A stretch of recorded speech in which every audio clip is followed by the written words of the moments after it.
আমি তোদের এই সারা দিনের 4-5 বার এই কুকুরের মতো চেল্লানিটা শুনবো কেন? তুই আল্লাহ ডাকিস, ছাগল ডাকিস, সেটা তোর ব্যক্তিগত ব্যাপার। তুই তোর বাড়ি বসে ডাক, মসজিদে বসে ডাক, আমি কেন শুনবো? তোর শুনতে হবে না ভাই, তোর শুনতে কে বলেছে? তুই শোনা ভাই, তুই কানে তুলো গুজে বা হেডফোন গুজে শোনা, তোর শুনতে হবে না, একদম হবে না। আমি সারা রাত বিশ্রাম নেবো, তোর ওই ভোরবেলা কুকুরের মতো চেল্লানিটা আমি শুনবো কেন? পশ্চিমবঙ্গ সরকারকে অশেষ ধন্যবাদ দেবো এইরকম একটা পদক্ষেপ নেওয়ার জন্য।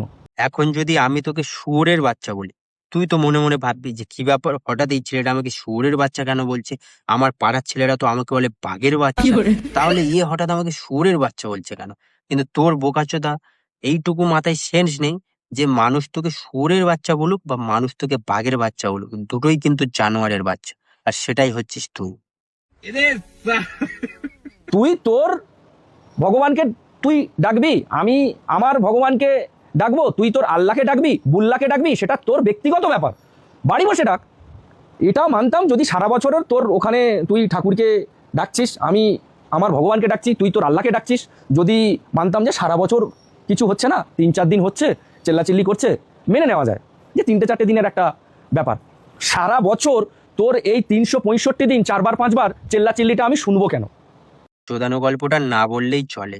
কেন বলতো? তুই জানিস যে মুসলিমদের আজান দিনে 5 বার হয়, 1-2 মিনিটের জন্য হলেও দিনে 5 বার হয়। তাই 1-2 দিন বলে আমি কাটিয়ে দেবো যে বছরে 1-2 বার হলে আমি অসুবিধা হতো না, জানিস? কিন্তু যেটা বছরে একবার হয় ঈদ, সেখানে হয় রেড রোডে যখন 1 ঘন্টা 2 ঘন্টার জন্য নামাজ হতো, সেটা নিয়ে অবজেকশন হলো। কিন্তু যখন নরেন্দ্র মোদী এসে ওখানে যখন আসন করলো, এরম যোগ আসন এরম ভাবে করলো, ঠিক আছে, 1 সপ্তাহ পুরো রেড রোড অফ, তখন কিন্তু মানুষের যাতায়াতের অসুবিধা হলো না। তখন সরকার একবারও ভাবলো না যে মানুষের অসুবিধা হবে, জনগণের অসুবিধা হবে, একবারও ভাবলো না।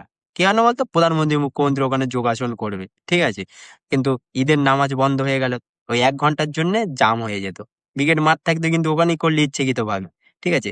তাহলে বল, এইসব চোদানো গল্প আমরা জানি, বুঝলি? আমরাও জানি, আমরাও বোকাচোদা নই, আর তুই মানুষকে কত বোকাচোদা বানাবি?